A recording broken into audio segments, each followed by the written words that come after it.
So, Maria, did you enjoy your butter biscuit? Yes. You did. Okay, you're still half digesting that.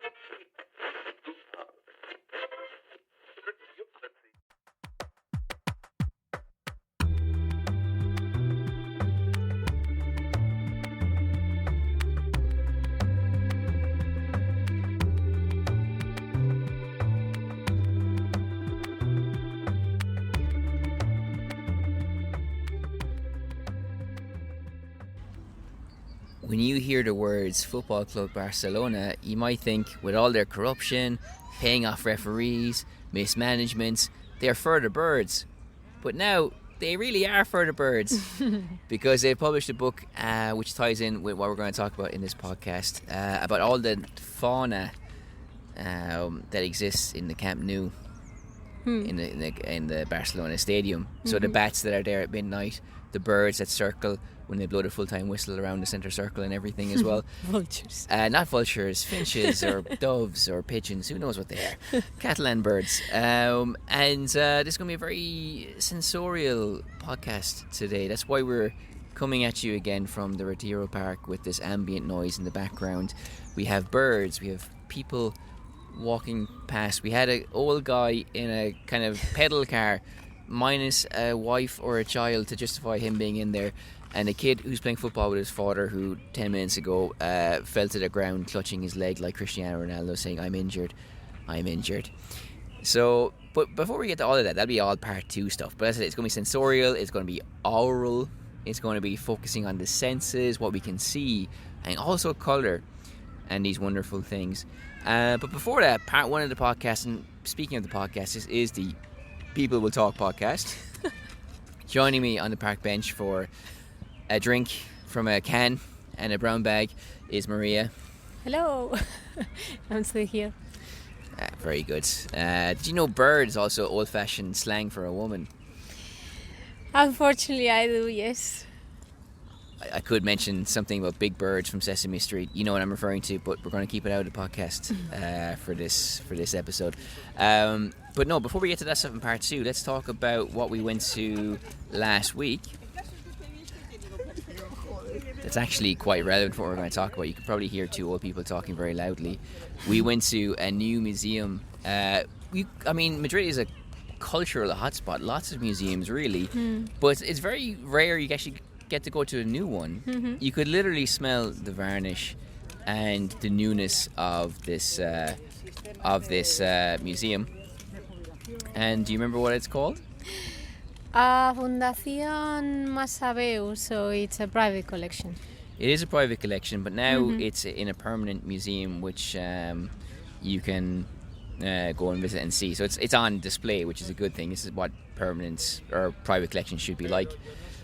And speaking of museums, it's been in the news actually. The Pope has been in the news for 2 reasons. One, someone has used an AI bot to put an anorak on him, and it looked pretty convincing, and he looked pretty good. But also, the Pope has allegedly given back an Elgin marble, which the British government haven't been able to do. So I've been talking about that with a few people, i.e. classes, about what museums should do. Should they give back their artefacts? So much we can talk about, really. But just touching that for a second, I think yes. Do you think yes? What do you think? Yes, you do. Great, that's covered. Okay, on to the next topic. So this was a great museum because literally there's paintings from all eras, from the 16th century up to the 19th century, showing Spain. And you made a very nice comment, actually. It's like, it's not just... it happens once in a while. It was not just typical things of Madrid, but very regional. So you could see things from Sevilla and Valencia, and here is where you can pick it up. Yes, you could see things from those places, but it's more common to see things from the 19th century from Sevilla or Valencia, and picking on costumes and traditions and outfits and all that. But it's not as common to have things from the north. So there was stuff from Asturias, there was stuff from the Basque Country. And I thought that was quite nice because clearly, that would have featured, but it's just not as common to see it or as popular. And I was pleasantly surprised. You could see things of like Las Fallas from Valencia before tourists came to ruin it. You could see the markets of Sevilla, and there's a great painting from Sorolla. And here's the thing: in one sense, it's really interesting to see the day-to-day of these people in these paintings. But then there's a great Sorolla painting, and it is a great Sorolla painting because Sorolla only did great paintings. But there's a man who was filling his pipe with tobacco, and he was dressed in traditional dress. So I'm sure in some of the cases certain things were staged, or there's a certain ideal of what the rural person from this particular era or region would have looked like, you know. It's the painter curating a rustic scene. But apart from that, I think there were genuinely a lot of truth, to say something pretentious, shining through, and a lot of realness. And for somebody, you know, you're Spanish, I'm not, but you know, for you seeing some part of your country and your culture, and me seeing something of my quasi-adopted country, and kind of learning something, it's almost historical document as well. It was amazing. Yeah, I think so, because as we said, it wasn't just, there was a little bit of, you know, paintings, for example, from like a French artist that was depicting a gypsy woman, and you know, with like a tambourine and things like that, and this was classed as realism, and that's the idea that French people got of Spanish people. So yeah, there was a little bit of that, which is what you normally see. But then, as you were saying, there were more just ordinary scenes, like country people. I think bumpkin was the word you used last time. No, it's just like I don't want to say peasants, you know. So yeah, they were like I don't know, some people that were working the fields, and they were just having a break and having like some food. So those sort of things, very real, very, you know, with their normal outfits for the time and the place. So yeah, I just found all those things interesting, something new. A special shout out to the two old women who wouldn't shut the... Shout out, literally. Special shout out. Yeah. A big shout out, yeah, who followed us from floor to floor, reading out the label very loudly. And then, you know, to make it even worse, the people who are working in the museum were also talking very loudly. And it's pain for you. Because, well, yeah, that's the thing, because we're going to be talking about sounds in part 2. And there's one thing on your app about walking through a museum, and you couldn't have that on your app of a Spanish museum, because literally everybody's talking at the top of their lungs, and you learn nothing, basically. So, but yeah, big shout out to them. It was a pleasure sharing a space with them. But no, I think if I could go back in a quieter moments, I'd appreciate it a lot more. But I think it's an exciting space. I mentioned there's a Sorolla there, but it's not really great masters of Spain, even though I do think there's a Goya there as well. And there's also that Catalan guy, Plaume or something. He's a... The sculpture? Yeah. Jaume Plensa.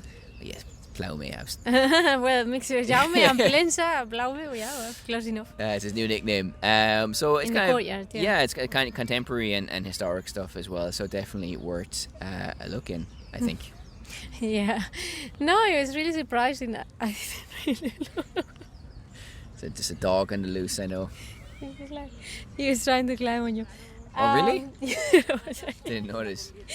So, no, I was really surprised. And that part, it was nice. I mean, the building was nice. I think it's also nice when you go to a museum in the actual space. You know, it was not intrusive, but it was really nice. And there were a couple of, like, probably pretentious touches, like big cushions, you know, massive cushions to sit down and stuff like that. But the rest of it, I think it was like, it was unobtrusive, and it just helped you. If you didn't have the people talking, it would have been, I don't know, very conducive to focusing on the art, no, and reflecting on the art. Judging by the amount of people that were there, I think it's going to be a very popular museum. I think everybody had sort of, it must have been in like somewhere advertised that it was opening. I believe it used to be in another neighborhood, but I think it must have been one of these collections that, you know, you either had to pay or it was like restricted the access. So because I never quite had the opportunity to go, and now, as you said, it was like really popular, and the fact that it's free also helps. Well, one of my favorite painters was Dario de Regoyos, who painted a street in Toledo, as well as other paintings in a little corner of the museum. So there, Regoyos. You can look it up, dear listener, after the podcast. All right, let's move on, as always, gingerly to part 2. Musical interlude coming in 3, 2, 1, go.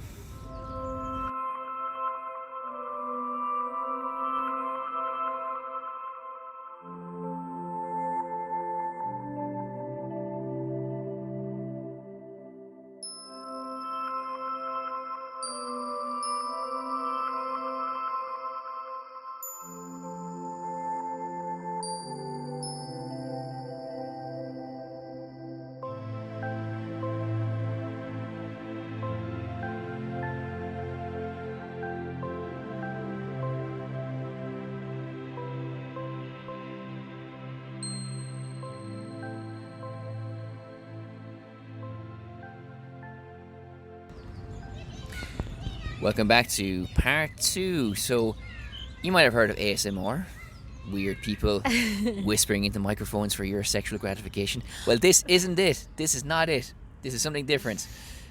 Now, Maria, you can take it away.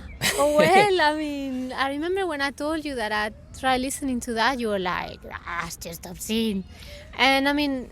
Tell me more. That's what I said to you. It's obscene. Tell me more. No, but like you were really shocked, and I mean, it's shocked. not all creepy. That's misrepresentation of what actually happened. You were shocked that I listened to it. Yeah. Not shocked by the thing. But anyway, it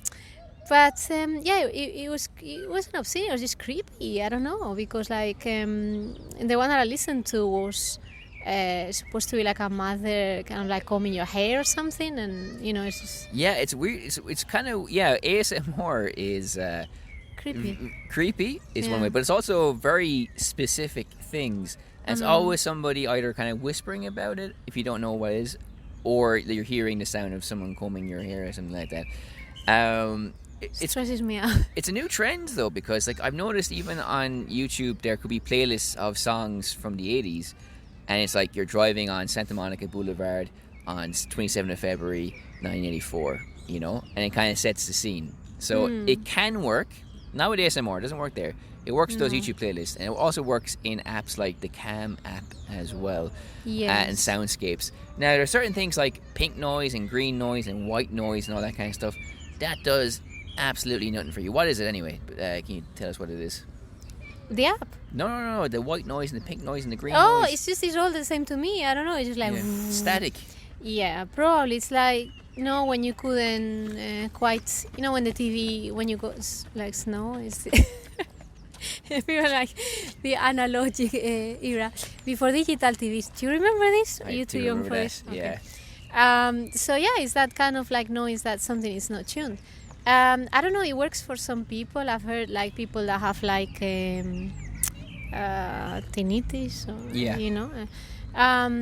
It's somehow it helps them not hear that constant beep. So obviously for some people it's therapeutic. I don't find it very relaxing. Well, actually there's a TV presenter called Derek Mooney who was big in the 2000s.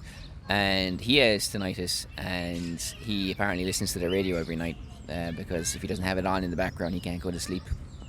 Yeah, I think it's a thing, and obviously I have some people.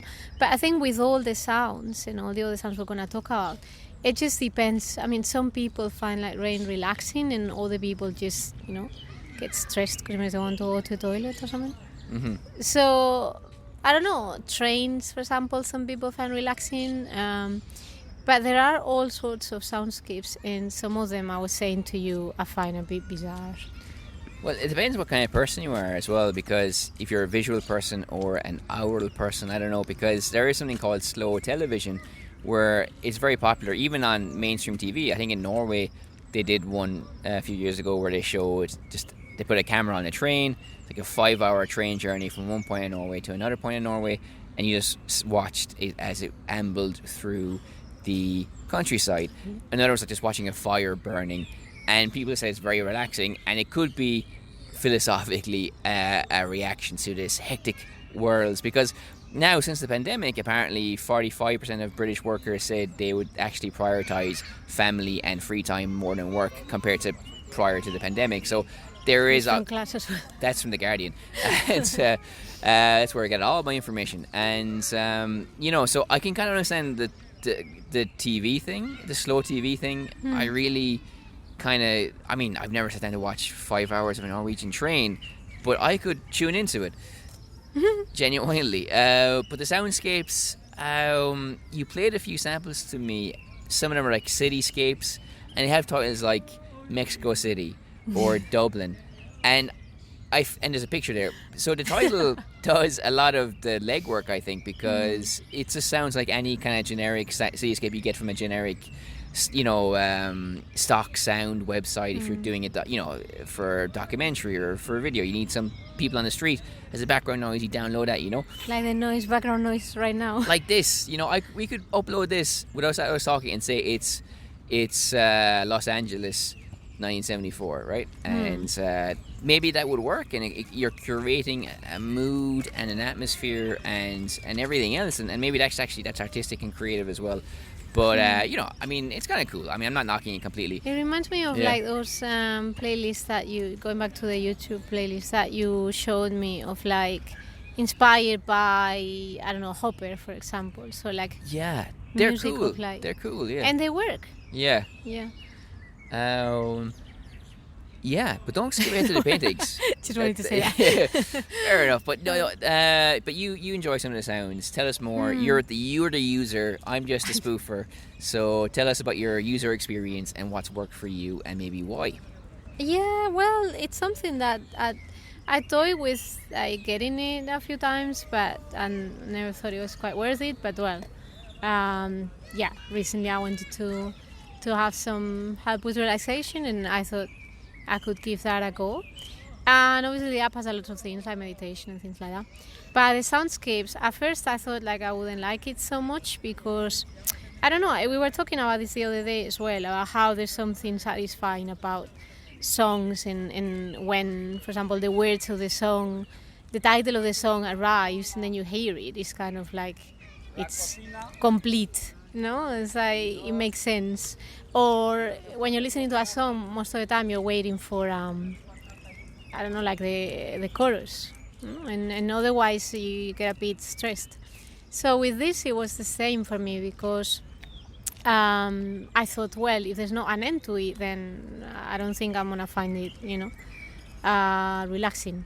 So I was saying this to you, there are two types, and it's quite peculiar how your brain works, because I don't know, you're listening to rain, and then there are, 20 types of rain, like light rains of rain, heavy rain, and rain on this, rain on that. And they are different, actually. But I suppose because it's something that mimics reality, like you could really be lying in bed and you could be listening to the rain, then your brain is okay with it, like it's constantly, doesn't change. It's okay, because it could be real. It's relatable. Yeah, it is relatable. And you have an experience of it happening before. I mean, most people, I'm sure, have been in bed and have listened to rain or to a storm or things like that. But then you have other things, and I gave you the example of like walking in the snow, and it's quite nice, the crunching sort of sound. I don't know, there's something nice about it without it being creepy or anything like the other thing. But it's weird because you hear somebody walking and you're expecting them to get somewhere. So like at some point of hearing like those steps, you're gonna hear like a door creaking or something, and somebody's gonna walk in, or you're gonna meet somebody. It's really interesting because, first of all, Beethoven's Fifth Symphony, to make a jump there, is built on repetition.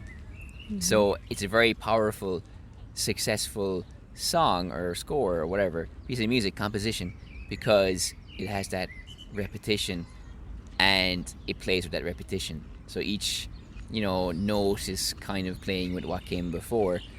And it would seem, perhaps, if I'm not reaching too far, that these are apps and the soundscapes are built on repetition, the repetition of the white noise, the repetition of those steps never go anywhere. So that's the key maybe to their success, because a lot of people respond to that like they're responding to Beethoven. However, you did pick on something else that we mentioned before when we talked about Magritte, is that our brains are trained for the next thing. And that's what he played with in his paintings, because if he showed something, and you play with the consequence of that, like he put the wrong label on something and etc. So what your brain is reacting to is that as well. So maybe most people's brains don't react to that. They don't have the Magritte brain, they have the Beethoven brain, but you have the Magritte brain. And that's why it's this is a hot take now completely, but this is why it's enjoyable to a point, but not ultimately satisfying for you. I'm gonna have to go and think about this. I don't feel I can give an answer right now. Fair enough. I think, well, maybe you're right. I don't know. I'm obsessed with rhythm, that we've talked about that in the podcast before. And but rhythm is also a constant beat. So a constant beat that doesn't change, I find that satisfying too. And that's not going anywhere, but it's a rhythm. So for me, it's like, I think the commonality is that there is a rhythm. Yeah. And I found that satisfying in the sense that there was a rhythm to walk in. Mm-hmm. But then somehow my brain was expecting to get somewhere. So it's not that I didn't find it satisfying, it's that it didn't work for me to go to sleep because I was alert. I was waiting for something to happen. Now I understand. You have the dancer brain, because normally when you hear rhythm, you're dancing. So you're doing something to the rhythm. And it's very interesting as well, because there's also like a relaxation method that involves some African beats. And then it's like constantly like tune to tune, tune to tune. And also you have to do like a certain number of, breathing in and holding and breathing out. And it really helps with getting the rhythm of the breathing. But for me, I don't know, I would say probably my brain is like more musical. So when the breathing was over, I was still like going tune to tune in my head, like singing the song. So, it doesn't always like work for relaxation, but it can just still be nice. Or for relaxation, yes, but not to go to sleep, I don't know. Okay, interesting. Now, I think we've exhausted the sounds, unless you have something else you want to say about it. Because we have pending the colours as well. Oh, yeah.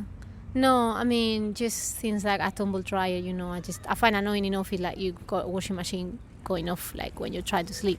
So to purposely put a sound of a tumble dryer like in the app just doesn't do it for me, but maybe some people, it brings good memories. And Wales, it's kind of sinister. The whale, actually, many songs have talked about this, and there's a Spanish song I remember, like the whale song, or it's very poetic, the whole sound of like the whale, and very eerie, but it's also like the frequencies have been studied a lot and all this. Probably not for falling asleep.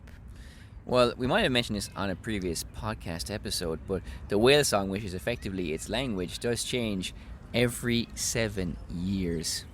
Wow. So for each individual? Yes, or probably for a pod, because obviously it's how they communicate with each other. So within a family group or their group, it just kind of changes for all of them. So it's effectively like us learning our entire language every 7 years. And then like you're out of the group if you go away and then they change the language and then like they choke you out. Well, there's another thing. Well, there's something quite interesting. I think it was in the Jonathan Franzen book, isn't it? Or no, it wasn't. It was somewhere else. But birdsong, birds have inbuilt in them a particular tune, and for whatever reason, if that gets disrupted, with each kid the bird has, so the kid, the grandkid, the great grandkid, the bird will eventually go back to that original tune. Oh. So there. Very nice. Spitting facts at you. Okay, so colours. We went to, we'll go. We'll do the colours in part 3. Why not? All right.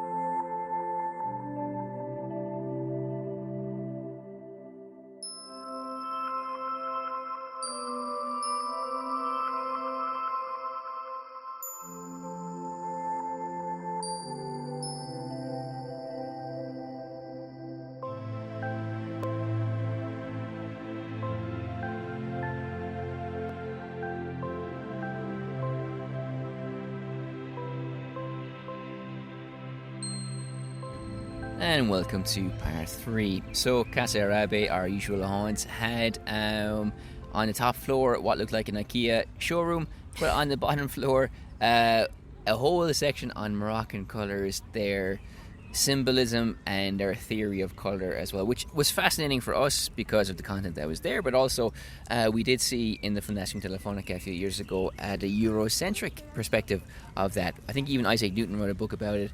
Other people did, and they studied it from European 1600s to modern day cinema and the Matrix having a green tint, etc., and also how the colorization of sport has made sport more of a communal thing, so the World Cups and tennis and etc. So there's definitely things that I enjoyed from this Moroccan perspective, and we can talk about that as well. But you having more of a nous for Arabic culture, kick us off. Then again, I haven't been and you have, so... I have been to Rabat, actually. That's a bit, look how happy he is. The Moroccan capital. They did mention actually a building that I did go to as well. It's the mausoleum of Mohammed the Fifth, which is covered in gold, because all of the colours have a special significance, and then they go into the colour harmonies as well. And we were talking about this as well, because there are certain things that makes... I mean, there, like in our culture, blue... In the English-speaking culture, blue is for something depressing, which doesn't exist in Spanish. Why does that happen? Who knows? I don't know. Yeah. That would be interesting to find out. It would be interesting to find out. In Ireland, green is a lucky colour. It's also a lucky colour in the Arabic world. Why? Who knows? Is there a connection there? And hope. For, well, at least in Spain. Yeah. So now, what else can we say? Someone takes a photograph of a bird next to us. The blue and the green. The blue and the green. No, I was going to say, for example, I lost my train of thought. Yes, the sea. That's exactly it. Because for us, the sea is blue. Well, she has a Primark bag, so God bless her. Irish culture there being supported. Hope she finds Ryanair during the Easter break as well, and she'll have the whole thing. But that's in green, in Arabic culture, green represents the sea. And I was saying to you, like, that is something that's actually really interesting, because it makes complete sense, because the sea is green and it is blue, and we just said it's blue and they just say it's green, but you can kind of see where it comes from in a way that you can't see where other things come from. As in, blue is depressing in English, but it's not in other languages. You know. And speaking of blue, there's a really nice thing about the Hombres Azules, the Blue Men. Yes. So the Blue Men group in America are a comedy group, but in Morocco, there are guys who dyed their cotton blue. The colours ran and became part of their skin, and they became known as Blue Men, and even influenced some painters, European painters as well. Some mad stuff there, but good stuff. Yeah, it's kind of like an extended tattoo. That's it. Yeah, but that would be interesting to see how it affects like the blood and stuff like that. But yeah, it's fascinating. I mean, some of the things we're more familiar with, perhaps. But as you were saying, there are others, for example, making that distinction between like blue and green, but then also like turquoise. Like for us, I think I would put turquoise in like just a shade of, I don't know if green or blue. I always have an issue with that, but in between maybe. But you wouldn't sort of like class it as a completely different color, maybe, I don't think. No. Just like a shade. And for them, they sort of thought of it as a completely different color that had a relevance. And all the colors have a relevance. White is for marriages, but it's also for mourning. Blue, as we mentioned, was something that certain tribes used to wear, and it kind of bled into their skin. Gold was for celebration, of course, you can say. Red was something luxurious as well. And yellow was something that men would typically wear, something fashionable. While green, as we mentioned, was for the sea. So green tiles would capture the essence of the sea or suggest that in some way as well. And also, I would say more or less the neutral color is actually the color of mud. That I don't want to hang on again about mud, but truly, because of the architecture and the mountains and everything, it's kind of like the neutral color is that sort of beige. And for example, when he was talking about the harmonies, strange harmony that you pointed out as well, was like between warm and cold colors, which is something we don't usually do in the Western world. and it was like blue and orange. But I did point out though that's actually Terry's chocolate orange You colours. did, yeah, but I think that might be the only occurrence of, blue and orange is not two colors that you usually put together, I would say, at least in the Western world. But there is like extremely popular, and yeah, it's interesting. Yeah, I mean, there's like theories for certain ceremonies as well. There's a cultural section, so color harmony in folklore, in mythology, color harmony in certain celebrations, color harmony in hunting and things like that. So it has a huge significance as well. But it's good though because, as you mentioned in your book as well, the stuff of life. People, I mean, we do have certain associations with color. Nowadays, you might wear a blue T-shirt and you don't really think about it. Maybe they don't think about it in Morocco either, but historically, that they have these kind of associations, and it can really stand out, as you mentioned, because the mud and the brown is a very neutral color. So there is also the red walls of Marrakesh, which are very eye-catching. You even have the green corridor as well of a certain part of Morocco where you have lots of green buildings, but also lots of greenery as well. So it's just this palette where bright colours can really stand out. But Moroccan or Arabic art is always very colourful as well, because you have, you go to the south of Spain, you go to the Alhambra, it's there as well. So it's something that they defined. Some things later than I thought they would have defined, because the Fez carpet seemed to be a 19th century invention, if I read the panels correctly. But anyway, regardless, they had a huge influence on Europe, and brought these techniques and ideas into Europe as well. So it was quite powerful, quite amazing. I mean, a simple exhibition in many ways, but quite informative and it's very illustrative, because they had relevant pictures of people just wearing these colours. So it was nice. Yeah, I think it was, because it was a mixture of like people and places. It made sense. It was also in Arabic, and yeah, sometimes like simple is better, so you don't need a lot of pretentious stuff, but it was informative. So sometimes you just need 12 photographs of mud brick houses in a bookshop in Madrid, and people will be happy. For those who don't know, that's a reference to an exhibition we organised relatively recently. All right then, well, usual stuff. Find us on Instagram, social media, YouTube, and that's it. So from me saying good luck, goodbye, all that stuff. And me saying bye.